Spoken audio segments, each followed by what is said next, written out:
What's going on, YouTube? It's your boy Kee and I'm back with another reaction video. Now today, man, we're gonna hit up these horror stories once again. You feel me? I really enjoy these videos. But with that being said, man, before we jump into it, before we get started, I need y'all to make sure that y'all hop in that comment box, talk to me, and subscribe. We on the road to 10K. Let's do it.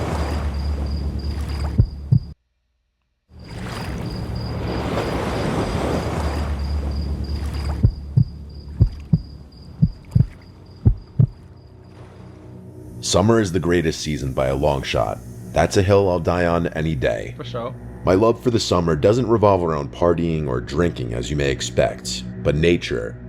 Warmer weather and the outdoors are inseparable in my opinion, and I guarantee you that when the heat rolls through, I spend more hours outside than inside. It was a warm night in mid-June a few summers ago when this happened. I was 17 or 18 at the time. For context, there's a massive nature preserve near my house. When I say massive, I mean it. It's close to 1,000 acres in size. To this day, there are still parts of it that I'm positive I haven't explored. Two of my friends and I agreed to spend a night camping in those woods. Technically, camping there was strictly forbidden and borderline illegal, but we figured that there was no chance someone would catch us in this dense forest. We just have to trek as deeply as possible. See, look, bro, this is why they have what they call campgrounds for y'all to go camping and do what y'all do. But yeah, it's always going to be somebody who has to push the envelope, and you got to take what comes with it. Chuck was the camping fanatic of the group. I'm telling you, this kid loved cosplaying as a Boy Scout and probably knew close to 100 different knots. He should have told you. Our other friend Jackson always supplied the drinks. If we were sober, he was unhappy. That's just how things went when Jackson was involved. I remember the feeling of the gentle summer breeze blowing through my hair as the three of us packed up Jackson's car. The weather was ideal, not too cold, not too hot. A few beers later, the three of us found ourselves lugging camping equipment through the woods at like 11:30. I can't lie, I was feeling the alcohol start to hit me as we marched along. Chuck always carried this industrial-grade flashlight with him, so the darkness of the forest wasn't much of an issue. As much as I enjoyed the outdoors though, traversing through thick woods at this hour was a bit creepy, even with Chuck's flashlight on hand. After close to half an hour of straight walking, the three of us found ourselves in a small, flat clearing that was an ideal spot to set up camp. We pitched our tent as per Chuck's instruction and set our chairs up. The fire was the next step. Chuck once again took the lead on this, and after a few more minutes, we had a pretty decent fire going. Jackson reached into his bag and tossed me another drink. He then grabbed his JBL speaker and started playing some music. The vibe was perfect, and we must have been talking and drinking for a good 2 hours. We were all pretty drunk at that point, and I could tell the other guys were just about ready to pack it up for the night. Jackson turned the music down and started collecting discarded beer cans. Just then, a deafening whistle pierced the silence. I nearly jumped out of my seat, going from drunken haze to high alert in a matter of seconds. I don't know how to describe it. The whistle was abnormally loud, but still sounded distant. Jackson quickly shut the speaker off, and the three of us sat in silence as we exchanged concerned looks. I could feel my heartbeat pounding through my chest.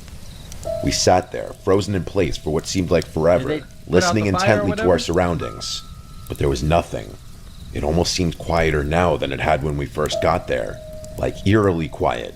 Not even the normal wood sounds you come to anticipate. I used that time to play my memory of the whistle back in my head. It definitely wasn't an animal's noise. The best way I can describe it is a standard whistle you'd hear at a ballpark. Chuck finally broke the silence, quietly urging us to pack up and leave. Jackson and I disagreed with that plan though. We might risk encountering whoever made the noise, which I was beyond terrified of. It was past 3 a.m. at this point. An encounter this late would only mean trouble. That's a fact. Chuck hypothesized that whoever made that noise was probably aware of our presence, which was a chilling thought. I didn't know what to do. On one hand, staying put violated every survival instinct I had. Packing up and leaving at this hour didn't seem like a much better option either though. We finally agreed to wait it out. I went to put the fire out, but Chuck cautioned me against it, saying that a fire would repel any dangerous animals. Only then did the true gravity of the situation smack me in the face. We were literally miles away from any civilization. It was 3 a.m., and there was an unknown entity somewhere in the darkness. Another 10 minutes or so passed, and we had resumed talking, but at a much lower volume with no music. I don't think any of us felt safe going to sleep just yet, though. And then, out of the corner of my eye, I saw it. Something small flew over the darkness of Jackson's shoulder and landed directly in the fire. It was a firecracker. I screamed bloody murder as it started sparkling in the fire, and Chuck cursed as he sprung up out of his chair and bolted into the darkness. Jackson and I scrambled to follow, leaving all of our stuff behind. We caught up with Chuck, whose flashlight was beaming wildly through the woods as he frantically sprinted. We ran until we couldn't anymore, and Jackson keeled over and threw up. Chuck shut the light off, and the three of us stood there, panting, trying to figure out if we were being followed. To my surprise, it didn't seem like anyone followed us. I don't think I've ever been so afraid, though. Why in the world would someone have done that? We needed to figure out what to do. Jackson wanted to just find our way out of the woods and never come back, but Chuck was reluctant to leave all of his camping gear behind. Plus, he reminded us the fire was still active. I was dumbfounded. How could he be concerned with forest fires after what had just happened? Eventually, I agreed with Chuck that we should at least check on the site. After all, no one had actually chased us. So there was a slight possibility. What you mean? They didn't have to. They done took over your campsite, threw firecrackers at y'all, and you want to go back? That whoever threw that firecracker was just playing a cruel prank.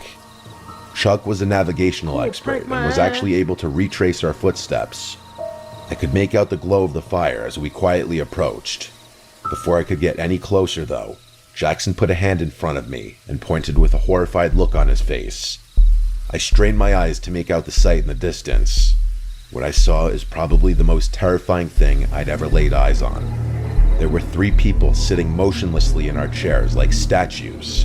The one whose face I could see looked lifeless and his mouth was hung open. I was afraid to move. What were they even doing? I thought, realizing that they weren't even talking. This was not normal. The 3 of us watched for a little while longer before deciding to back off. We turned to leave, but Jackson's foot clipped a rock, causing him to curse in frustration. Jackson, you would have died. Within seconds, I'm leaving the glow from the fire abruptly went dark, as if it had been covered with a cloak. It was freakishly fast. We didn't stick around another second. We again sprinted away from the site, but this time we could hear footsteps crashing behind us. Oh, hell no. We didn't stop this time. We bolted out of the woods and ran all the way to Jackson's car. By some miracle, we weren't followed out of the woods. None of us spoke on the drive back, each of us lost in our thoughts. The next day, Chuck insisted we return to the site in the daylight to collect his belongings. Jackson wanted nothing to do with that, but I agreed to accompany Chuck. Why you just why I never understood people like this. You could see 100 signs, 100 things telling you don't do this, don't do that. Yet you just the happy-go-lucky guy. You just gotta follow right behind your friend. Bro, you obviously alive because you live to tell this story, but there's no way in hell, bro. Like, you just a gullible guy out the group. You probably get taken advantage of all the time. We eventually found the site, which looked mostly untouched. That is, until we got a little closer and noticed the putrid smell coming from Chuck's tent. He unzipped it, and we found a dead, rotting rat. It was sickening. I took the hint and haven't been back to that preserve since.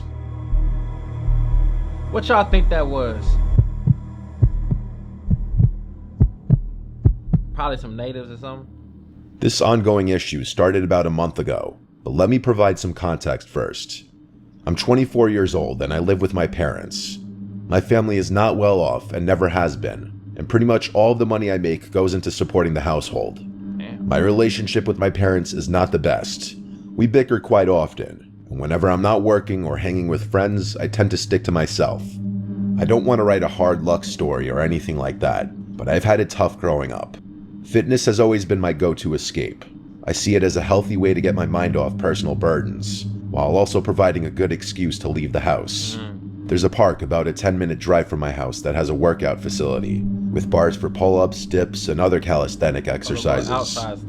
During the summer months, I like to go there to work out as nature helps calm my mind. I like to go at nighttime because since it's a public park, it tends to get busy during the day. So one night, while my parents were arguing, I decided to slip out of the house to go work out. It was an extremely hot summer night, probably 85 degrees. I remember breathing in the humid air as I walked from my doorstep to the beat-up white Corolla sitting in our driveway. I started the rickety engine and rolled down the windows as the warm summer breeze flowed through my hair. I arrived at the park and exited my car. I was the only car in the lot. It was probably 10 or 11 p.m. The park was completely empty at this time. The beautiful scenery mixed with the steamy air to create a soothing atmosphere, which is another reason why I like this park so much. It sits on top of a hill that overlooks the downtown area of my city, which always adds pleasant and sentimental emotions to my evenings. Anyway, I started a set on the pull-up bar. I wasn't really counting the repetitions. When I work out, I just do it till failure, then take a break and do it a couple more times. It was somewhere between my sets when I took a break to loosen up my arms. Before I got back on the bar though, an indescribable feeling came over me, and a subconscious urge forced me to turn my head around. Standing literally a foot away from my face was a tall, beaten-looking man. I actually screamed and jumped like 5 feet back. He let out a raunchy, boisterous laugh and apologized, saying he didn't mean to scare me.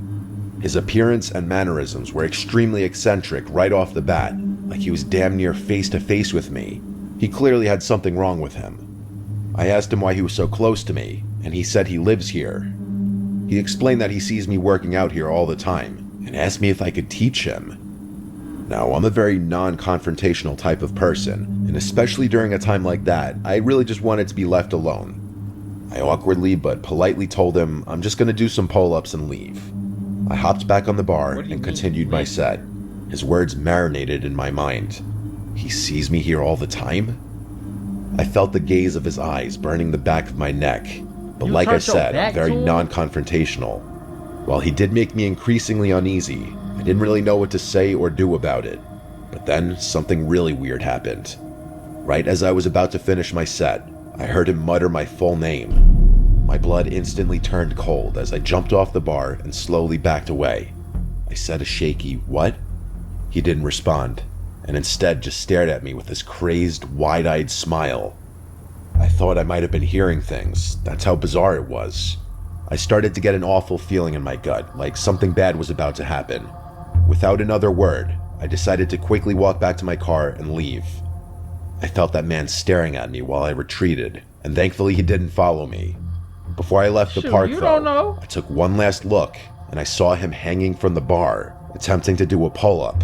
I watched as he grabbed the bar, tried to pull himself up, and then failed and tried again, in the exact position I was previously in. I swiftly left the park without looking back. The entire ride back, I questioned myself. Did he really say my name? Was I hallucinating? I tried to forget about it, and eventually I did. I woke up early the next day to get to work. I work construction and I have to wake up very early before my parents, so I was the first one to notice the unmarked envelope sitting at my front door. It was addressed to me. Bro, this is like literally like the scary movie plot without all the filler where you get to really understand everybody. This shit is creepy, bro. I be really getting chills, bro. Like real goosebumps from these videos, bro. And if y'all paying attention to it like I am, bro, I know y'all are too. I picked it up and figured I'd read whatever was inside whenever I had the chance. It was another sweltering hot summer day, and I took my lunch break early to cool down. I sat in my car while eating my pre-made sandwich and decided to open the envelope. I didn't really know what to expect, but never in a million years did I think I'd find 10 printed photos of me. They were all unknowingly taken. One was of me in my car, one was of me at work, one was of me exercising at the park. I instantly remembered that creepy man from the night before and started to feel uncontrollably nauseous. I stared in disbelief as I flipped through the rest of them. One was of my house, and the worst of all was a photo of me sleeping, taken from outside my window. I nearly choked on my food as tears rolled down my cheeks. I felt unsafe. I told my boss a serious issue popped up and I left work right away. He wasn't happy with me, but I didn't care. I took a picture of the photos and drove directly to the police station. I gave the police the photos and explained my encounter at the park. I described the man to them, and they said they would look into it. I told my parents about it too, and for the first time in a long time, I actually got some sympathy out of them. More things started happening though. A couple nights later, at like 3 a.m., I awoke to knocks at the door. I didn't open it, assuming the worst. One day, I found a sticky note pasted to my car window with a heart drawn in Sharpie. I went back to the police to report this, and they said they would open up a stalker investigation. I haven't heard back from them yet. I figured it's hard to build a case without having concrete evidence. This happened about a month ago, and I've been on high alert ever since. My parents are looking for a new home, which is already tough given our financial situation.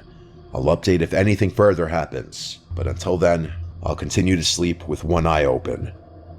Where's your bro? Nah, bro, you no. This happened to me last summer when I was 22.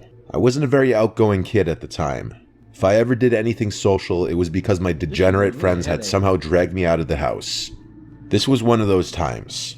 Well, it was supposed to be. My friend Philip invited me to a house party at like 8 p.m. It was pretty spontaneous, but I had nothing going on, so I reluctantly agreed to go with him. I knew he was going to give me crap if I refused. I can't even lie though, the idea of a party, even with strangers, sounded more appealing than being alone. Philip was a few towns over from me, so it made more sense for us to drive separately instead of going together. He gave me the Addy and I was on my way. The literal second I pulled onto the street, Philip bailed at the last minute. Rightfully so, I was super frustrated. Bro, you knew when you texted me you wasn't going. You just wanted to see if somebody was gonna go with you if you decided to go. Bro, I hate that shit, bro. How could he bail on me like this? There I was, feeling like a complete idiot outside a stranger's house. Annoyed but determined not to waste the night, I decided to go in. Drove all the way here, I thought, might as well go inside. I walked up the front steps and knocked on the door. The host, Randy, greeted me warmly. He was instantly likable, charismatic, and friendly without being a douchebag. He introduced me around, and things were actually less awkward than I had anticipated. People were really friendly to me despite not knowing who I was. There were even a few girls I had my eyes on. I decided to enjoy the party and hit the booze. Hard. It was getting pretty late, but the party was still raging. Admittedly, I might have overdone it with the drinking. At one point, I was so nauseous and dizzy that I needed a break. It must have been close to 2 a.m. at that point. I went upstairs to look for a bathroom, but they were all occupied. The house was deceptively big. Granted, it was probably the alcohol, but I was literally getting lost, stumbling through the maze of hallways up there. After making it to the top floor, I found a door leading to what seemed like an attic or storage room. Desperate for privacy, I figured it was as good a place as any to pull myself together. I groped around blindly for the light switch, but there was none. This was definitely an attic or something, as there was also dust everywhere. There was a window in the far corner which I opened, allowing the cool night breeze to wash over me. There was a solid minute there where I was seriously considering throwing up onto the roof. The breeze somewhat cured my nausea though, so I just kept my head hung out of the window. It was dark outside, and the quiet was a refreshing contrast to the boisterous chaos downstairs. Sometimes all you need to restore your state of mind is a gentle breeze and some peace and quiet. Just as I was about to close the window and head back, I heard a faint noise. Footsteps on the roof shingles. That didn't make any sense though. Was I going crazy? Curious, I climbed out onto the roof. In all honesty, there was probably... What do you mean you climbed out into the roof? You went to go see? Why would I went the other way?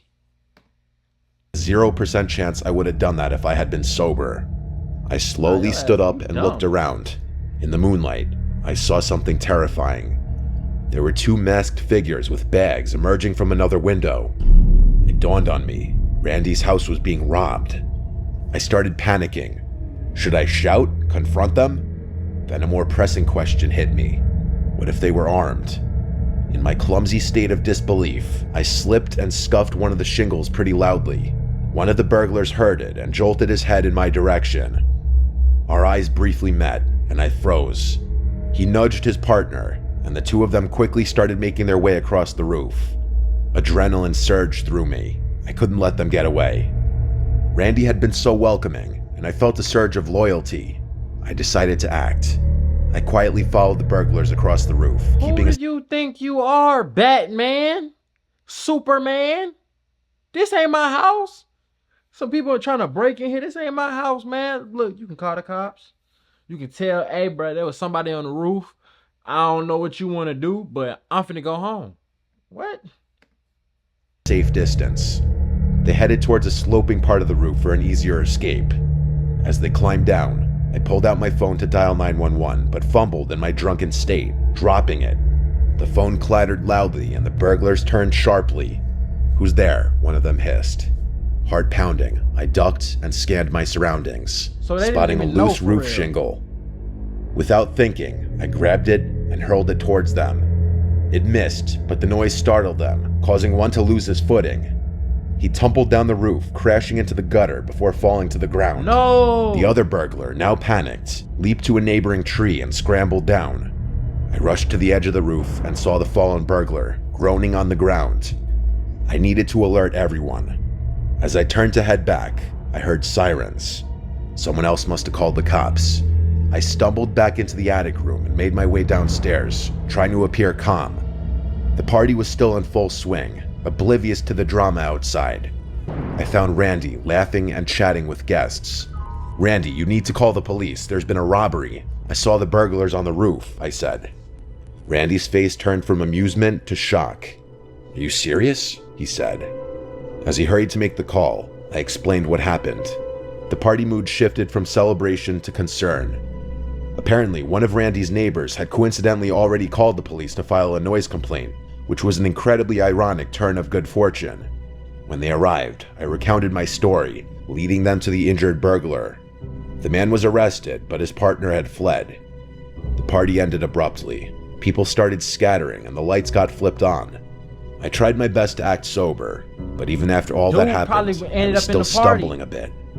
Randy thanked me profusely, still in disbelief. As for me, I was just glad I could help, despite the bizarre and terrifying circumstances. Looking back, I still can't really explain why the burglars would have chosen a house having a party to rob, but maybe they had prior knowledge of the house and knew no one would be upstairs. I figured that would be the end of the story, but fast forward a few months, and I've got quite the update.